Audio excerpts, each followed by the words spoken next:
welcome to this session. My name is Yvonne Mboya, and you've heard from Tricia. I'm a monitoring, evaluation, and research consultant for the KIX Africa 19 Hub. This particular session, I just want us to remind ourselves, I think, because most of us, we've been here since yesterday and today. So the fifth KIX Global Symposium, the theme is promoting a culture of evidence use in policy making. And we really, really appreciate you being here. So for this particular session, our objective will be presenting thematic work that has been supported by KIX on teacher professional development over the past 4 years. So we'll be looking at the synthesis of that. And we'll also be showcasing insights of successful collaboration between KIX researchers and policymakers who have worked together to scale impact of evidence-based TPD, specifically in Tanzania. So just before we start, I just want to reiterate something that has already been mentioned by Tricia, that this room will only be for English speakers. We'll purely be speaking in English. There will be no French or Spanish interpretation. So please let us know in case you cannot understand English. Please, you'll have to join the other room. For this particular room, there's no interpretation. Thank you for your understanding. So just want us to go briefly about the structure of this session. We'll have 40 minutes of presentation and dialogue between myself, and then we'll have facilitators and panelists. So the first 40 minutes, that will be a dialogue between us, and then there is a 40 minutes that will be open discussion for the audience as well as the presenters. So we request you to please just note down your questions or your observations. We'll have 40 minutes to discuss that. Also feel free to use the chat room to also share your questions. So I'd like to introduce the speakers that we have here today. We'll be having Margarita Lopez. Margarita Lopez is the Senior Program Officer with International Development Research Center, IDRC. We'll also be having Katherine Fulgence. Katherine, I apologize in advance. That name, I am not sure I'm pronouncing it correctly. But Katherine is a senior lecturer with the Salaam University College of Education. And we have Rabson Chambua, who is a teacher continuous professional development coordinator with the Ministry of Education in Tanzania. And we'll be having a discussant from GPE, that is Ramya, is the Education Quality Thematic Lead with GPE. So in case you need to know more about the presenters and also the moderator, please check the KIX website for the bios. There's a full information there. So once again, thank you all for honoring this invitation to participate in this panel. And also thank you to the participants for attending. So I'd like to call on Margarita Lopez to make her presentation. And she'll be talking on corresponding thematic synthesis analysis for teacher professional development. Margarita, you have exactly 7 minutes. We hope we can stick to time. Over to you. Thank you. Thank you very much, Yvonne. So I will try to do it, yes, in 6 minutes. So just to say, I'm very pleased to share with you today the results of this research synthesis study on teacher professional development. Next slide, please. So we have had, next slide, please, Nadia. Okay, yes. Here we can see very briefly what were the objectives of this synthesis study. As we can read, one was to influence regional and global education debates by increasing the visibility of Southern perspectives. And this is so important also to highlight Southern perspectives in all research conducted by KIX and grantees that are doing that. We have also, I lost the slide, okay. We had also the objective of consolidating lessons learned and possibilities for scaling up. So this is very important. All this with the objective also to connect and solve, if we can, the evidence gap. One is the learning crisis that is very well known and have been repeated for years, about too many children that don't achieve minimum proficiency levels in reading and mathematics. And the other is that really it has been highlighted, the use of updated pedagogical practices. Next slide, please. So what we have seen these years, KIX has supported research in the world through basically 9 research projects on teacher professional development. I will say all the time TPD. So it happened between 2021, 2024, and we have like a large number of findings coming from this project that were developed in 20 countries from KIX, and they were conducted by more than 20 Southern-based implementing organizations. All these projects with the purpose of improving teaching practices, learn more, and find ways on how to scale these good practices, good models, programs on teacher professional development in the world. So this is about the research that KIX has supported. Let's go to some of the features that we are like bringing from this research through the report. Next slide, please. So we know that extensive research has already said that teacher professional development need to go beyond traditional approaches, and these top-down approaches should be changed. So here we have some key features of effective TPD programs. One, and it's nothing really new. We are more like consolidating, reviewing some of the previous findings and confirming them. The focus on both curriculum, content, and pedagogy is essential. Every effective TPD programs should work on both.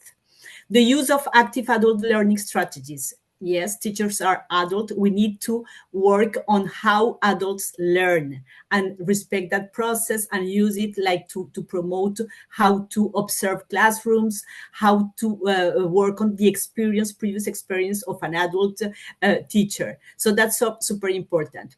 The support for peer collaboration and learning. It's clear that support collaborative work is always helpful. When you are a teacher and you are working in your school, working with your peers has been like identified as a main source of engagement, learning, and improvement in general.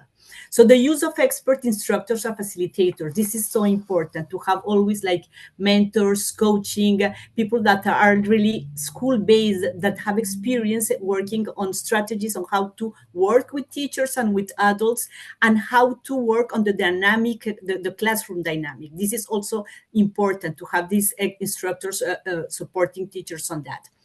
And as Tricia mentioned before, it's super important to think in the long-term support to teachers. We can't think that only with a training that lasts 3 days or 1 week is enough. The idea is to have more consistent experiences that really connect continuous practicing at school and with mentorship, with some training face-to-face if possible or virtual. So that's important.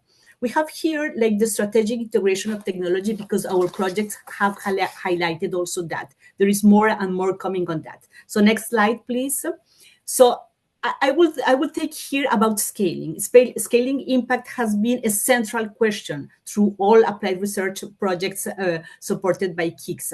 These projects on TPD, like all projects, have been working on scaling since the beginning. So how to scale good experiences? So here there are more to say. Of course, I'm really summarizing here, but here are main points that we would like to insist today on how it's important to use them to scaling impact of these effective models. One, of course, is always to contextualize the innovation to make it relevant for the content, relevant to the level of education, relevant to the discipline, to the people, the students, the characteristic of students. So this is always important to think and review and go back and contextualize experiences. foster stakeholder alignment and engagement. This is so important. And we heard yesterday, this is easy for me today because we heard yesterday about the first point, engage with teachers and school leaders. And Cunningham mentioned that, how teachers should be involved since the beginning in any research, how they really work with them. They are partners of choice, he said that, and they are integrating the research and are design thinkers. So yes, we need to engage teachers and school leaders also to work on effective TPD. The involvement of ministries and local education authorities. Also yesterday, the representative for the Minister of Education in Kenya, Martha Ekirapa, she mentioned that the need to work at the same pace.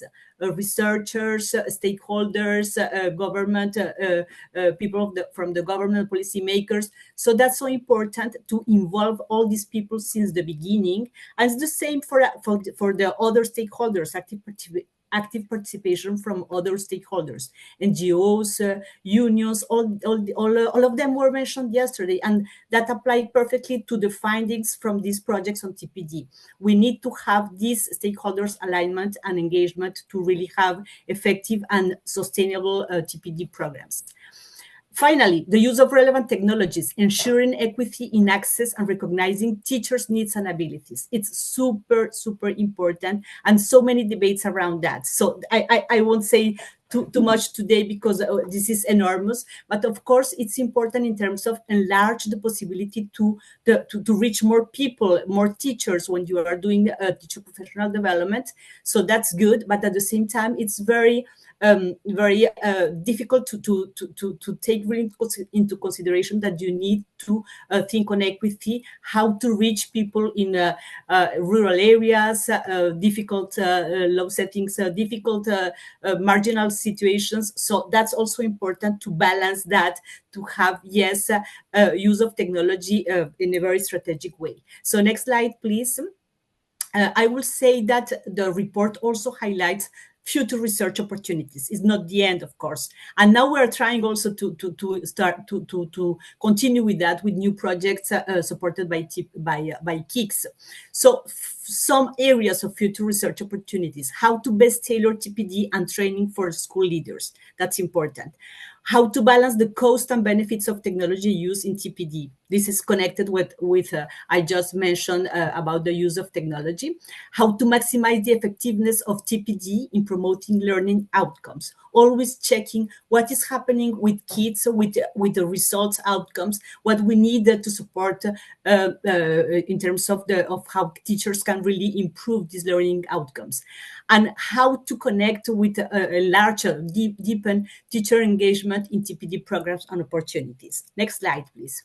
So all of this will be done, we hope, in the next years with new projects, and we know that other organizations are also working on that. So I invite you, if you would like to have more information, to go to our site. You will find the report. There is an infographic and a policy brief, also everything coming from this synthesis study. And of course, we will hear today more about this specific topic. So we'll hear about the Tanzania experience with a grantee, specific grantee that was part of this report, these 9 projects supported by KIX, and a policymaker also from Tanzania. So thank you very much, and I will be happy to respond to your questions later. Thank you so much, Margarita. Great findings there, and it is really great that we also have representatives from Tanzania who are also now going to talk to us about the same thing, to hear whether your findings align with also what they're finding, because this is an ongoing research project. So thank you for that presentation. So allow me to please welcome Katherine. Katherine, you have exactly 7 minutes also to speak to us. Katherine, as I said earlier, is a senior lecturer with the Salaam University College of Education. Katherine, you are welcome. Okay, thank you so much. Good afternoon, good morning, everyone. Yeah, so let me thank the organizers of this symposium for letting us share our experience regarding our projects on teacher professional development, considering the Tanzanian context. So we have been implementing 2 projects on teacher professional development. The first one regards strengthening teacher mentorship and support. This was a 30-month project that was implemented in Tanzania, Kenya, and Zambia. And of course, the 2 projects are all scaling the innovation called School in Service Teacher Training. I'll further explain about it. And right now, we are returning grantees, and we have been awarded again funding from IDRC to implement the project named Strengthening Teacher Professional Development, with this scaling the innovation at the primary level. Yeah, so I can see there's a confirmation here. Just maybe go to English. All right, so maybe you can go to the next slide that I highlight about our innovation. So this is the innovation that we've been scaling. So we're working with research institutions, and also working with industry practitioners. Here we mean an NGO called Helvetas, the innovators of this innovation, and also work with different actors. I will further explain about this. So this is innovation we've been scaling. In the first project, we scaled this innovation from primary to secondary level. The innovation has been happening in Tanzania since 2003, and it has been revised to, at first it worked only with teachers, then they started working with the management, the heads of school, and then the ward education officers, the quality assurers, the local government authorities, and later they started working with the ministry officials. So it is working with different actors to ensure that the actors are owning the innovation. We also work with teacher colleges. So the elements of innovation, as you can see, there are 9. We have inclusiveness, where we work with teacher colleges specialized in special needs, and then they are training our teachers on how to have inclusive pedagogy. We also advocate for the utilization of local resources. I will share some experiences and also some images. We also engage learners to practice relating the subject knowledge with the real life experiences. We also, the innovation is also having team teaching, where teachers work in teams. And as I said, we build the capacity of teachers and tutors. And then once they are trained, then they create a city team at the school level. And here, the objective of the team is to ensure that the innovation is spreading across other teachers as well within the school environment. And we also have model lesson when one teacher is teaching and others are learning and giving feedback, and also we engage students. So there is also an element of peer learning, and also we work with the environment and health. And of course, when it comes to health, we make local sanitary pads, at least to ensure girls are attending classes during their menstrual periods. Maybe you can go to the next slide.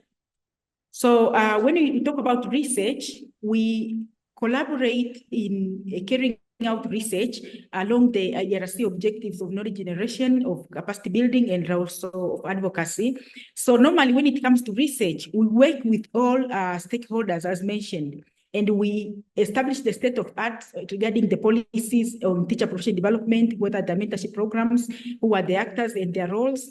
And sometimes we also establish the challenges and knowledge gaps. And as I mentioned, we have been working with primary school teachers, and right now in the current project and in the former project, we work with secondary school teachers. So the research we are gathering enables us now to design a contextualized capacity building training to address the needs that have been established in research. But at the same time, we use the knowledge generated besides developing capacity building content. We also use the knowledge for advocacy, so to say. For example, in the first project, we realized that teachers are struggling with geometry as a mathematics topic, and then we are using the CIT as an innovation now to simplify the teaching of the mathematics. If you go to the, maybe before that, you can see on the right, on the left side, we have a diagram. I like the former presenter talked about integration of ICT. So sometimes the local environment, because we work in rural schools, we are lacking some facilities. You can see a teacher is drawing a diagram of a computer and is trying to see how it is working. So this is the rural environment where we experience the reality when it comes to ICT application in the classroom setting. So if you move on to the next slide, when it comes to the project outcomes now, maybe I highlight about the former project, we observed incremental improvement observed in students' results. So as I mentioned, geometry as a mathematics topic was a difficult one for both students and teachers. So what happened after building the capacity of tutors and the teachers, then they implemented the innovation, and we noted interest among students in the the subject mathematics, but also we observed improvement on the learning outcomes on the subject. And even the teachers now, you could see some teachers saying, we will never go back to the former approach because this is learner-centered. You could see there was a quotation here that some teachers said they could no longer go back. But also when you come to the student performance on this chart here, you can see because the first project began in 2021 and ended in 2023. You can see the trend here in one of the schools in Dodoma. So you could see in 2019, the percentage was 19.23% in mathematics. Of course, you could see in 2021, it dropped slightly. But having had implemented the project, the percentage increased 1 year later to 26.08%, and in 2023 to 53.01%. So you could see there is a remarkable improvement on the performance of mathematics. And of course, in most schools, this is what happened.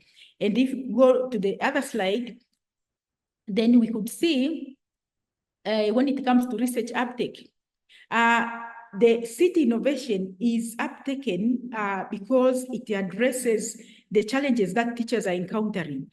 We do have an experience of having larger classroom sizes. We also have a teacher shortage, especially in mathematics. And also the innovation is simplifying teaching process.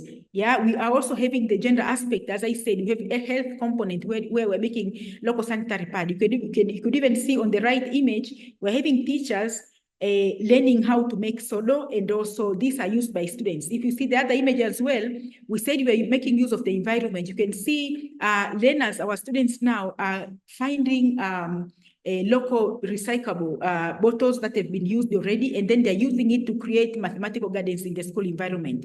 But also the innovation is being uptaken because it is aligning with the competence-based curriculum that has been advocated at the national level. And also the way the innovation is structured, now that it passed the proof of concept, we noted that it is aligning to the national CPD framework. So this makes it easier that people are seeing it as adding value. Katherine, sorry to interrupt. I really have to cut you short. Please try to wrap up. Thank you. Sure. Yeah, sure. So, and also working with different stakeholders. And if you move on to the other slide, you can see we are having some images here. Yeah, of mathematical gardens. We are seeing some students making use of the recycled bottles, and also learners are making use of, they are creating teaching aids that are used. And also on the right side, we are seeing teachers also learning, teachers from the school, the other schools are also learning from the innovation, because now the model is expanding at the school level. So this among the issues, I think maybe I should end there, because the last slide is acknowledgement to the funders, the IDRC. We also acknowledge the ministry officials and the policymakers and all the actors that have been working together along implementing the two projects. So thank you so much. Maybe I should end there for now. Thank you. Thank you so much, Katherine. You'll probably have more time during the Q&A to maybe answer some of the questions that we'll touch on, what you've not touched on. But thank you. We really appreciate that. So now I'll go to Mr. Rabson. We started off with Margarita telling us how this is, in this session, we're going to look at how to scale with experience. And we've had from the analysis that they did about the importance of involvement of ministries and local education authorities, the importance of active participation by other education stakeholders. So, Mr. Rabson, maybe we'll just give you, at least as a government official, 5 minutes just to talk to us about just share with us your insights on how practical engagement the government has had with the KIX research, especially the one that Katherine has just spoken about. Okay, thank you very much. I hope you can see and hear me, all of you. We can hear you very well. Thank you. Yeah, what I want to talk about is insight on practical engagement with KIX thematic research on teacher professional development in Tanzania. Actually, before talking on what Katherine was talking about, at the ministry level, we are developing policy frameworks which can help to guide researchers and implementers of CPD on how they can go. So we have developed this policy framework, and we have the framework known as Teacher Continuous Professional Development Framework. So what Katherine they are doing is also building on this framework, because every implementer and researcher will somehow utilize this policy framework. But at the ministry level, we mandated the universities, including the DUCE, where Katherine belongs, to conduct research in education. So they have come to conduct researches on teacher profession development. So this is one of the areas which foster a strong relationship between researchers and the implementers of teacher professional development programs. Now, the Ministry of Education provided this mandate, and after research, they come out with the results. So these findings, which they come up with, also the ministry create a platform for them to present, and they can tell the strength, the weakness, and they give the recommendations. So when they give recommendations, we do two things. One, to shape our curriculum, teacher education curriculum, to make sure that they reflect the researchers' recommendations. But secondly, we strengthen our teacher professional development programs at the national level. So researches may be conducted in small areas, but when they present their findings to us, then we have the opportunity to generate them to the nationwide, so that we improve teachers at the national level. But so this is very important, because what they are doing, then they are sharing the results, and they help us to shape our curriculum. And also what they are doing in the research help to shape the teacher professional development manuals in the country. For instance, the city program has the city manual. So this city manual, after presenting to us, we directed them to Tanzania Institute of Education to see if it is linked to our priorities. And after sharing that one, we saw that the manual they are using have many elements which help us to shape our TCPD guidelines at the national level. And we are running programs which we call the school-based CPD, where teachers come together every week for learning purposes, to upgrade their knowledges and their pedagogies, and to improve classroom teaching. So the city manual, which is being used by Katherine while conducting research, gave us some insights on how we can shape the school-based CPD. So that to us was a very good example on how we collaborate with the researchers, especially the KICS, because we have some elements which we have taken from the city manual being used by DUCE. And now we are improving our guidelines for TCPD. TCPD is Teacher Continuous Professional Development. So I can say that this city manual was also improved a little bit because we had our insights, and we told them they can improve the manual. So it was like co-creating the manual so that the city program align exactly with our policy priorities. So coming to other people who will like to engage in interventions in the country. So we are paving a way of doing the. Thank you, Rabson. We seem to be losing you.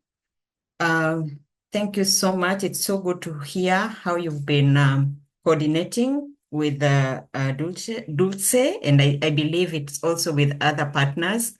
Katherine, I can see you smiling. Sorry, I probably pronounced it in my mother tongue. But yeah, it is good to hear that you're working closely with the ministry and how they're taking the recommendations and actually implementing or incorporating in whatever they are doing at the national level. That is so encouraging. So right now, I'd like to invite Ramya to just come and in 5 minutes, just to talk to us about her views, her reflections on the presentations that we've had so far, and also just to share GP's broader work in this particular thematic area. So Ramya is the GP Education Quality Thematic Lead.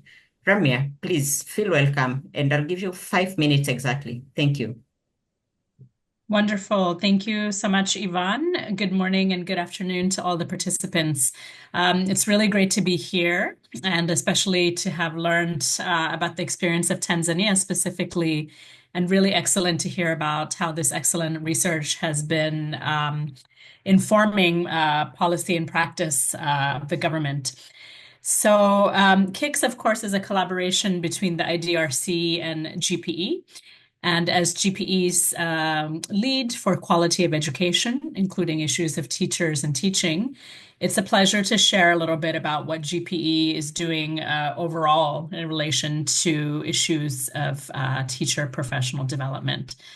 So allow me to say first, of course, that for us, for GPE, quality teaching is what we call quality teaching. Is a priority area in our strategy and in our work, and this has been the case for a number of years.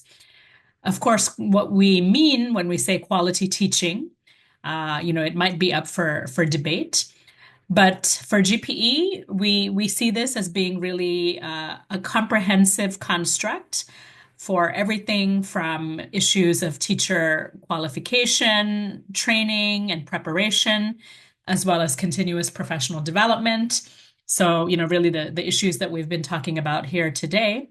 But also more broadly, when we talk about quality, we also have to think about issues around how teachers are recruited, how they're allocated or deployed, the management system, how they're remunerated, issues around benefits, working condition, career progression, teacher engagement and policy dialogue.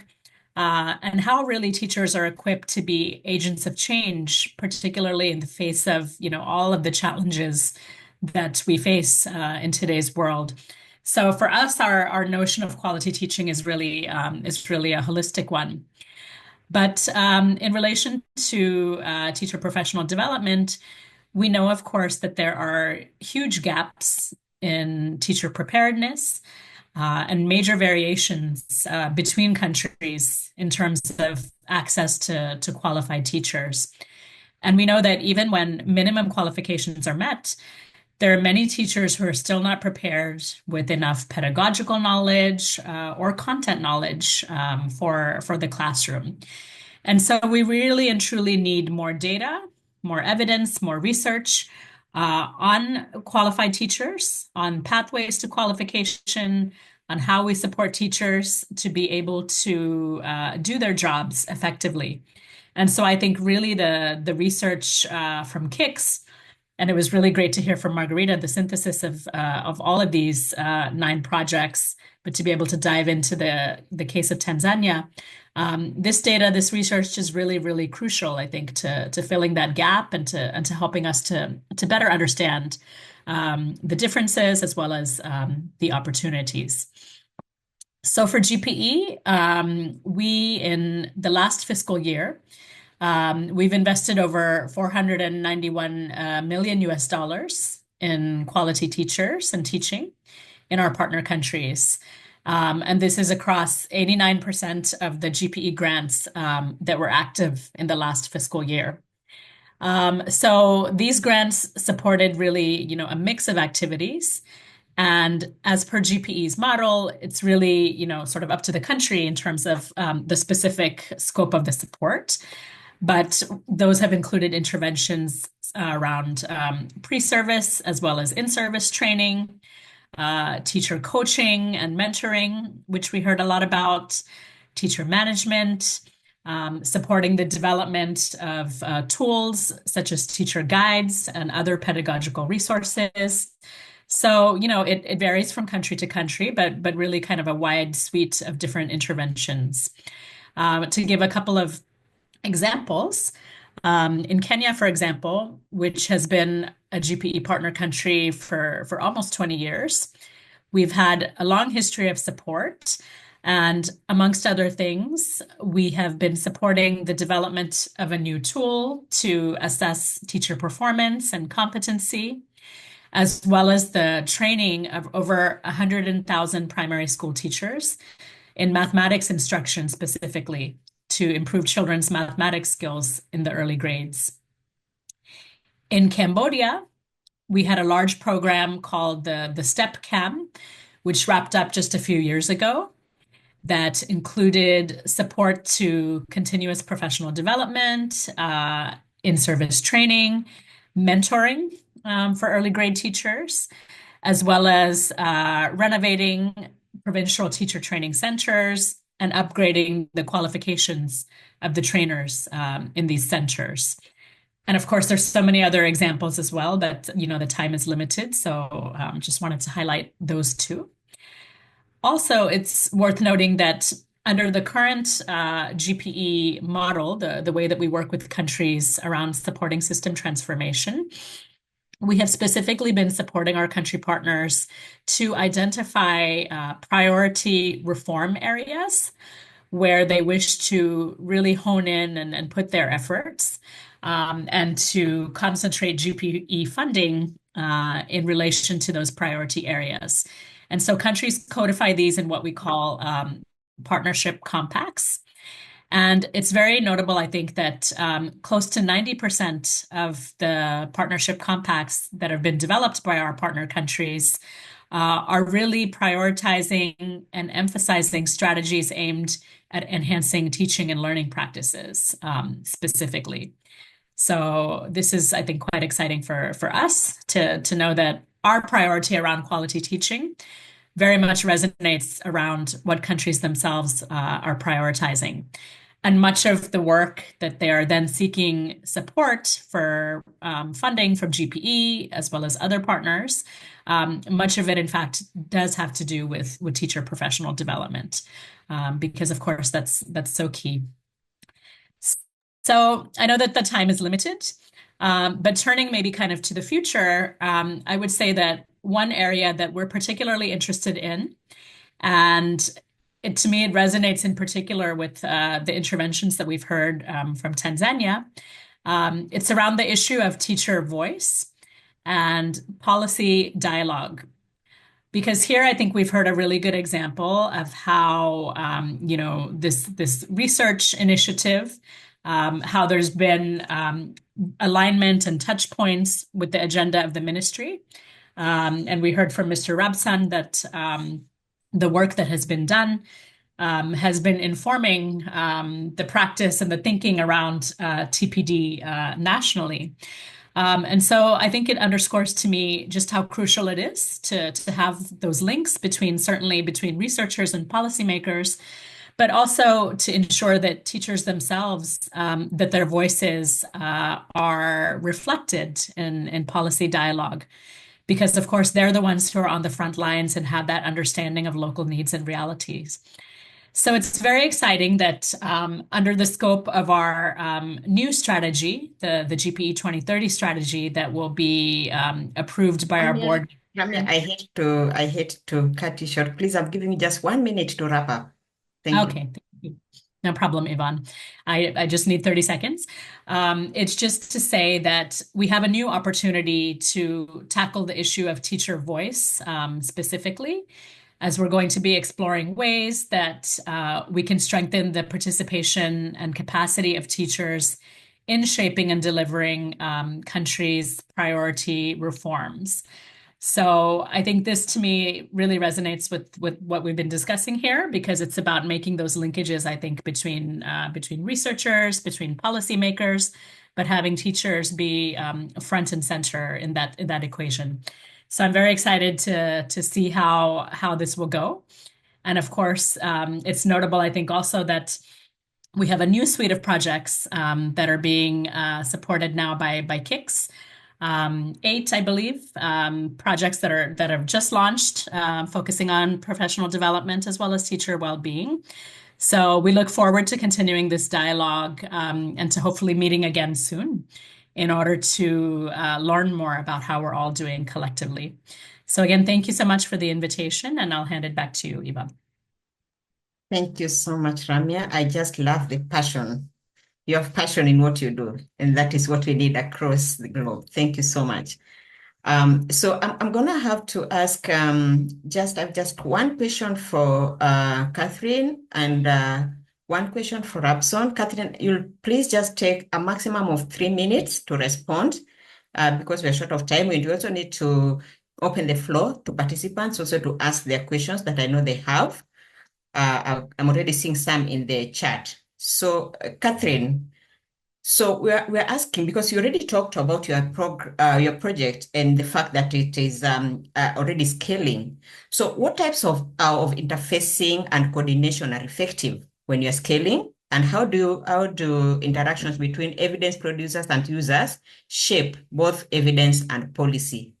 This is beyond individual connections. How can we promote culture of evidence use? It's a loaded question, but please try to take at least 3 minutes.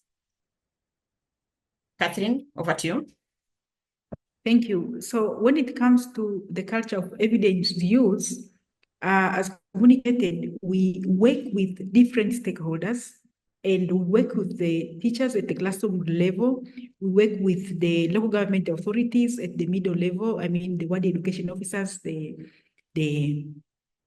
quality assurers, the district education officers, and also we work even with teacher unions. So when we work with them, of course, we establish their needs through research, and then we use that research, the findings, to come up with interventions, capacity building interventions. And along the process now, we make them own the process and contextualize the process of capacity building that is aligning to their needs and their challenges. And this also aligns to the needs of the policy now, the culture of evidence use. So because now we are coming up with data that is informing evidence, but also addressing the challenges, then it becomes easier for the policymakers, even the education actors, the system altogether, to own the innovation. And another thing, I think the way the innovation is structured is enabling the users now from the school level, from the middle level, even from the ministry level, to see that it is relevant in addressing the existing challenges. Maybe I should end there, and then just in case you need some additional information, you can ask. Yeah. Yes. Sorry, we cannot hear you. Thank you. Thank you so much for being brief. So I'll just ask one question to Rabson as well. You've already, of course, spoken about the interactions that you had with the ministry and the other players, but we also need to hear from the ministry. Was this interaction there? So Rabson, I'll also just pose one question to you, but also please just limit it to 3 minutes. So we were interested in understanding, so what factors hindered or helped to foster this relationship of trust and reciprocity between you and the KIX researchers? For in this case, we are talking about the Salaam University College of Education. We've heard of how you picked their recommendations and how you are able to integrate this into what you do at the national level. So what are some of the factors that you can talk about that either hindered or helped foster this relationship? Over to you. Okay, thank you. I'll talk on both what factor hinders and what promotes. So what promotes our relationship between the ministry and actors like the University of Dar es Salaam is that in our policies, we have mandated higher learning institutions like universities to conduct research on education sector. So they plan their proposals and go directly to the field and come up with results. So because of this mandate, there is no barrier on conducting research, because when they are conducting research, they are abiding to the national directives. What now hinders maybe the necessary bureaucracy which have to be followed, because they will ask research permission to research authorities.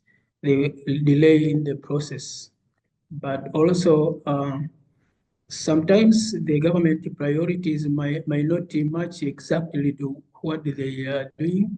It depends on the research they are conducting.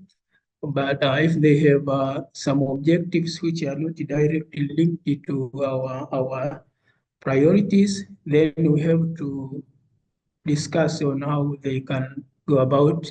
So that is normal to, I think, to any country, that there are certain priorities that the education system are doing.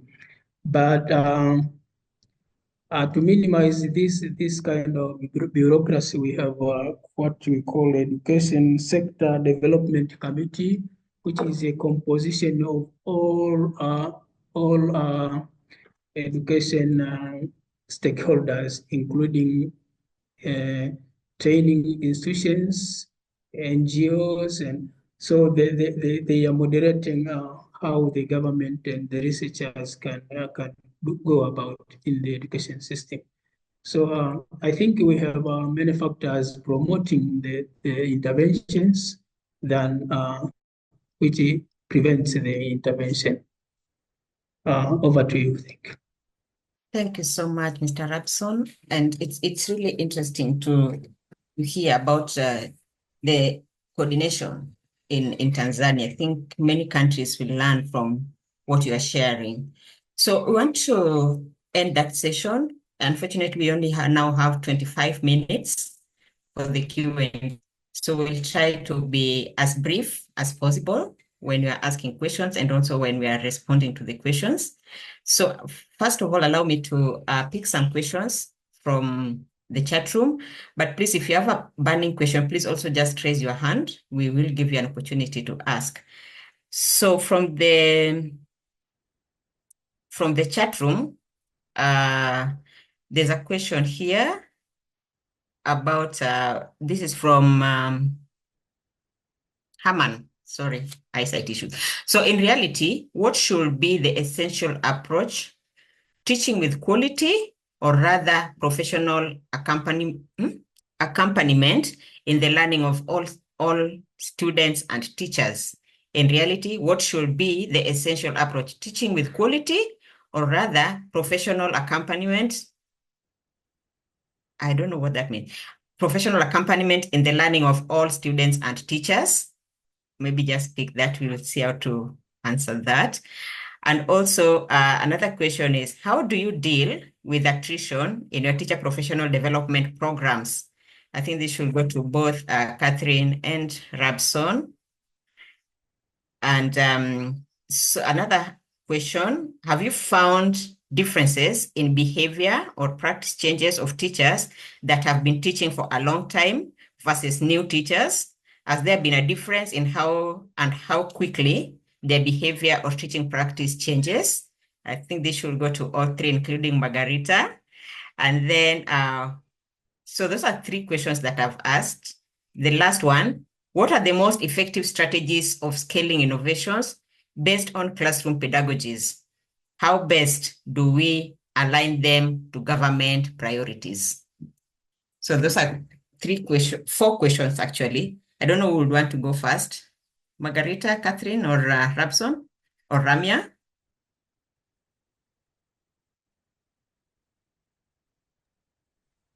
Can I? Yes, go first? Katherine, please go first. Sure. So I think maybe I go the first question number one regarding attrition. So normally we have been experiencing attrition, and in particular transfers. Teachers can transfer from one school to the other. So normally the new ones, we have to recruit them to the new innovation. But as mentioned, we do have peer learning, we have model lesson, we also have learning and sharing. So the new teachers also definitely align to the approach. So it becomes easier for them to continue implementing the approach. But even the ones that have been trained and at the project, we encourage them to scale up the innovation. So maybe that's the way I should respond to the first question. The second question, I think, regards the difference between teaching with quality and professional alignment. I didn't get it very clear, but my understanding here, I think both are important, because the way I'm understanding professional alignment is how we can support a teacher by offering kind of mentorship and seeing how they're fitting and maybe developing passion in the profession, something like that. So all of them, they go together. Yeah, quality is important and professional alignment is important, but at the same time, we have challenges. For example, the environment might not be very supportive. For example, in our project, for example, large class size is a challenge. Even the infrastructure sometimes are not supporting. So sometimes we have to let our teachers, the well-being aspect, as one of the former presenter mentioned, we need to also balance seeing how the well-being of teacher can be managed given the context. And there was something about the innovation itself. There was a question. You asked about how do we ensure the innovation is well adapted. So what I noted is that the innovation itself, for it to fit into the system, it should have passed the proof of concept. I mean, here it has to stay a bit longer, working with different actors as they can. This makes it easier for the innovation to be scaled up. You have to work with different actors across different levels within the education system, from the primary level to the middle level policymakers to the top level policymakers, working with different associations, even actors or in the education sector. So it's a lot of things need to happen in this process. And the last question was about the change in practice between the old and new teachers. So it's very strange. But in our project, we noted the teachers are changed after being capacitated. The change was observed to all teachers, whether old or new, but we noted a significant change within 6 months. So of course, some of them, not of them, but very few maintained their perceptions, maybe they are standing, but most of the teachers changed their practice following the capacity building. Maybe I should end there. Thank you. Thank you so much. Thank you so much, Katherine. You've answered all of the questions. But allow me to ask Rabson this specific one. What are the most effective strategies of scaling innovations based on classroom pedagogies, and how best do we align them with government priorities? Sorry, can you come again with the question? It's a question that Katherine has already answered, but I also would love to hear your perspective. What are the most effective strategies of scaling innovations based on classroom pedagogies, and how best do we align them to government priorities? Okay, thank you very much. First of all, we have our mechanisms. Like I said, we have weekly teacher continuous profession development. So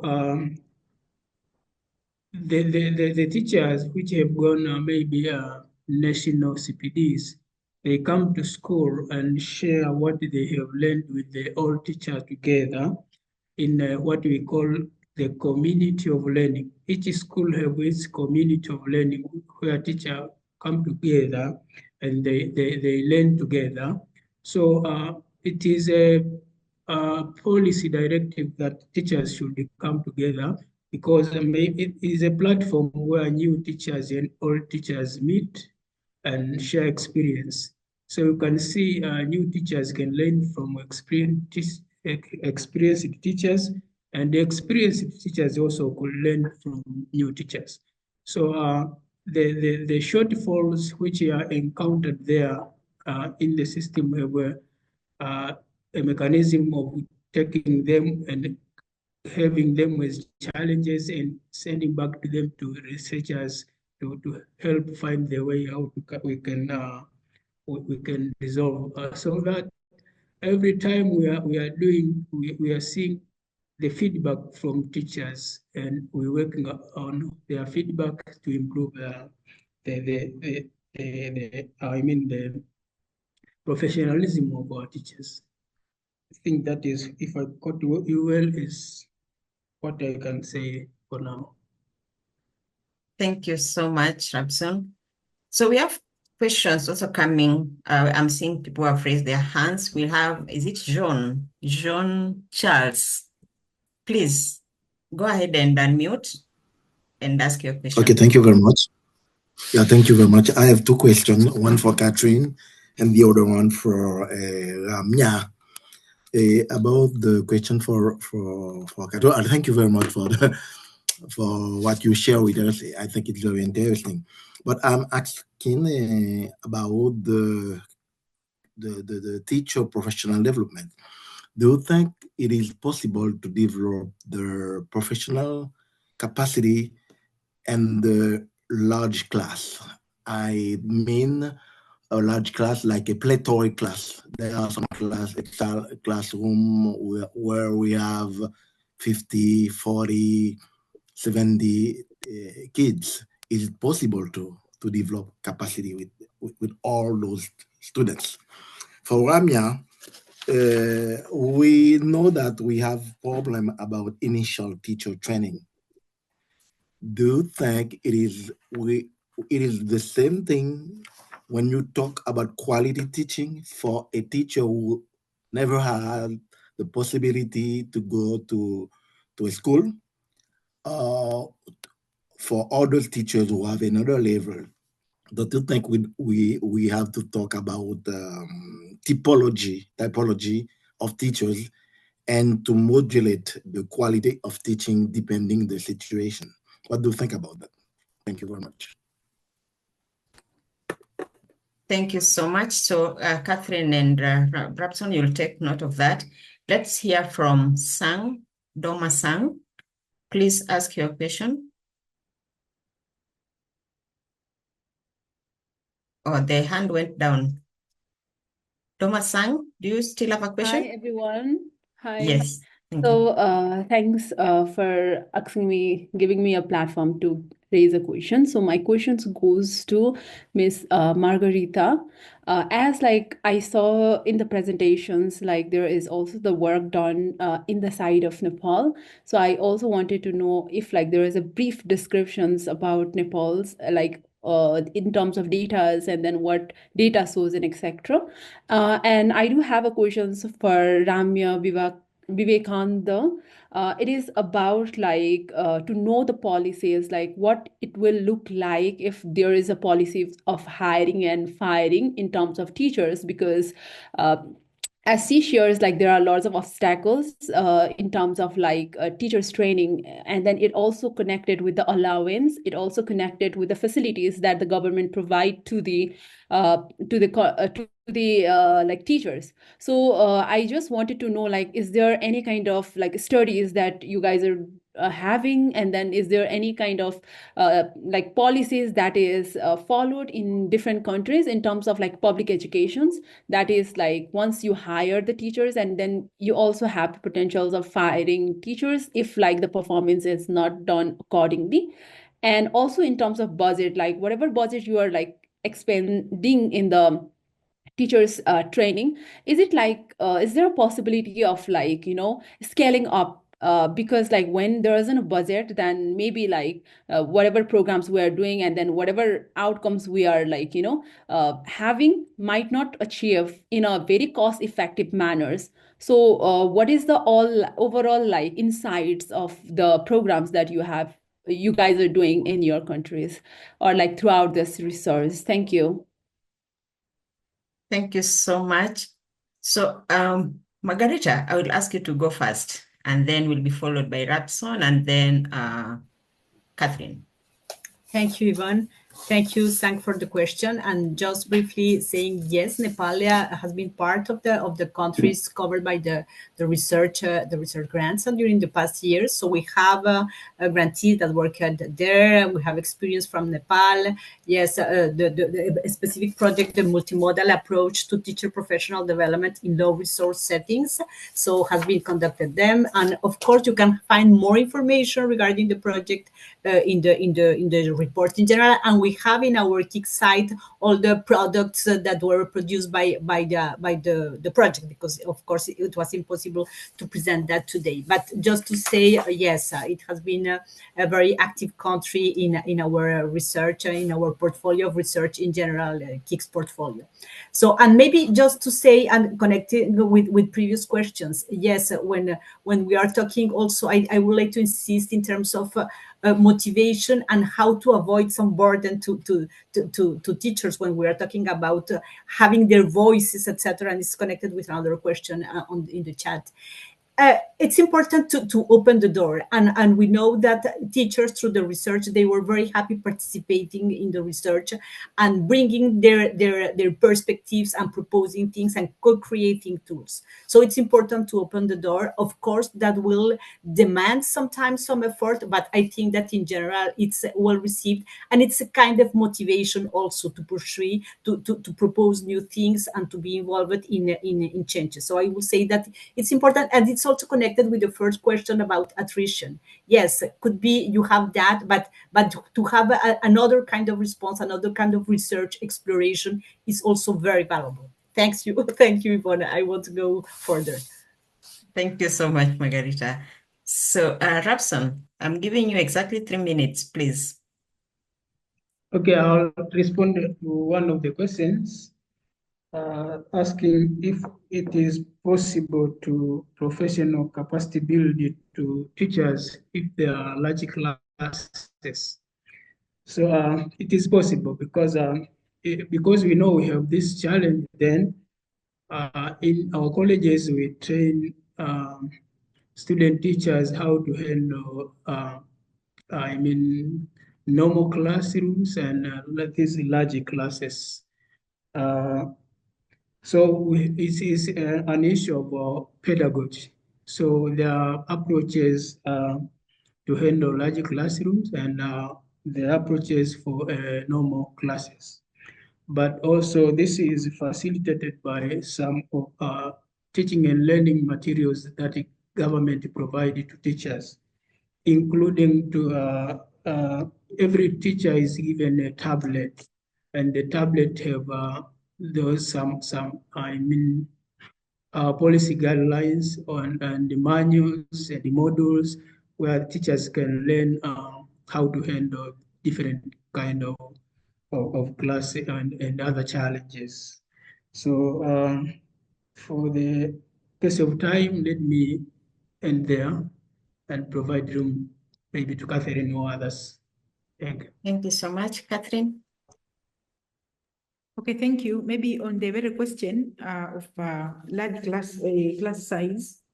So the way we do it in our project, it's true we have large classes, and we have addressed this by enabling teachers to engage in outdoor activities where students can learn outside the school environment, the school compound, so to say. And as I said, we normally use mathematization of the school environment, but also we use the we extend the innovation to other subject teachers. You could find they are drawing maps, for example, in the school walls and also the ground. And so that is also treated in that way. But also students have been making local resources. They create local resources during their free time outside the school environment. So when they're coming to the classroom, the teachers are making use of those, or even students themselves can highlight how that is happening. And sometimes even in the classroom, teachers can, students can manipulate. They work in groups to manipulate. For example, they can create a box, and after creating a box, then they are measuring the volume, or for example, volume of a cylinder. They can make cylinders, they can have trapeziums and so forth. And then they are learning how to compute formulas, things of the like. So in a way, the classroom is interacting. And the good thing is that if the teacher is structuring well the lesson from the very beginning, you find that the foundation is informing the upcoming topics. And this makes it easier even for the learners to own the process in their learning. So as long as the innovation is alleviating the workload of the teachers, we find that they're owning it, they're loving it, and then they are making it, it's addressing the large class size problem. Yes, and also another thing I would want to mention is the relevance of the content now with the real life environment. For example, if I'm focusing on the geometry module now, for example, if you're making a sphere or a square, or maybe the formulas, where you want to apply them. So students are now linking the mathematical concept with real life situation. For example, they can use maybe a box, or they can use the measurements to create for the buildings. They can use, for example, a line, like they can refer to a road that doesn't have indefinite, and then things like electric lines. So we relate the real life environment to what is happening. So the classroom becomes active, and the learners are attaching value and relevance to what they are learning to the real life environment. I think that's what I could say. But one more thing, maybe sometimes we also use team teaching. Team teaching also is enabling teachers who maybe are not mastering well. The other colleague is supporting now to address, to explain better the concept. So these are among the ways that we enable our teachers now address large classroom size, while creating relevance of the subject to the learners and to the real life environment. Maybe that's what I could say. I end there now. Thank you. Thank you so much, Katherine. So we'll be going back to the main room in about 6 minutes. Just want us to get that. So before maybe we take the last question from the participants, I'd just like to ask one question. This is to Ramya. So earlier during your presentation or during your reflection, you talked about some of the examples or evidence of policy uptake that kind of just stand out. So what standout examples of evidence to policy uptake exist on TPD, and what makes them significant examples? If you could just share maybe one or two. Yeah, thank you, Yvonne. Well, I think, in fact, everything that you've been doing under KIX, in fact, to me is really relevant in this space. Because I think that KIX, by design, the idea is, certainly to, have research around innovative approaches. But I think ultimately the goal is for that to all, inform policy, right? So here we heard about the excellent example in Tanzania, but in the other projects that Margarita synthesized for us, I think we have a number of examples that are useful. And I think for, across the different thematic areas, this is the very ethos of KIX. But I think there was a question in the chat that was also alluding to this, asking how, on top of teachers' workloads, do you ensure that they are, actively engaged, and, how can we, make sure that their voice is front and center. And so I think it's really also around ensuring that the research design and even the research questions are relevant for teachers, right? We have to make this as being seen as not an additional thing, but as part and parcel of what they're trying to deliver in the classrooms. So I think involving teachers and school leaders and those on the ground stakeholders from the very onset, that's certainly a key strategy. And I think we're learning in terms of, what are the best ways to do this. And so I would really like to laud all of the projects that have been synthesized here, and certainly the Tanzania example. And again, like I said, we're looking forward to the next 8 initiatives that will be funded under KIX to learn more about how we make this linkage. Thank you. Thank you so much, Ramya, and we really, really thank GP for making this possible, and of course also IDRC for making it all possible. The different projects that we are having on TPD, you talk of 8 now, 9 before in 20 countries. We are hoping that we can even go beyond the 20 to many more. So any other burning question? Maybe Sophie, is there a question that I missed from the chat? One burning question that we need to answer before we leave? No, I think it was the one that Ramya just answered about how we make sure teachers are empowered to participate and have voice and agency in the research. That's the only one.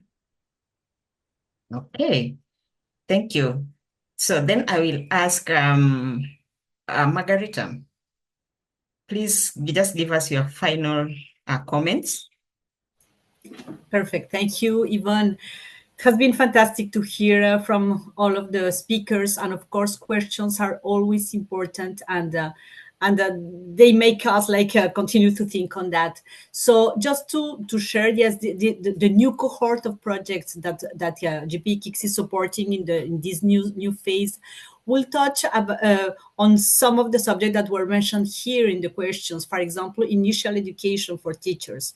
We know that this is so important. So there is a project that will work on that and try to find also to explore. This is about research. So this is not in cooking like recipes or something like that. We are exploring and learning and trying to find ways to scale learning and innovation. So yes, how to improve initial education, and also, for example, education in a difficult context, like education for refugee teachers. So this is also part of this new cohort, and of course continuing to improve how to teach and better improving teaching mathematics, sciences, etc. So yes, we are on that. We have fantastic grantees that work on that. We have this large community. We expect to have more interaction between the past grantees, the new grantees, and really be participating in the large community in the world that is working on these topics. It's so important and so relevant, and always trying to find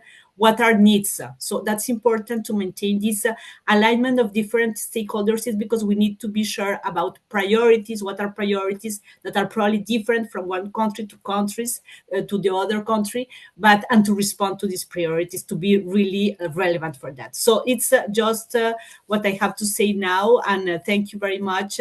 We invite you to read the report, to comment it. It will be super important to receive your feedback on that, your ideas, and of course you can read also the policy brief and the infographic that are more concrete and short documents if you want to go there also. Thank you, Yvonne. Thank you so much, Margarita. And I do believe Sophie has shared the links through which we can access all these the analysis that Margarita is talking about, and of course also the projects that have completed, the ones that are ongoing. Please visit the website and just get more information on this. This is so rich, but time is so limited that we are forced to stop, but we really, really appreciate. So I just want to thank you our presenters. You really did a good job enlightening us on what is going on the ground, especially the Tanzania team. We've learned a lot from you. I'm sure there are countries here who would really, really want to connect with you. Please feel free to support when you get those connections. One of these KIX agenda is to connect countries.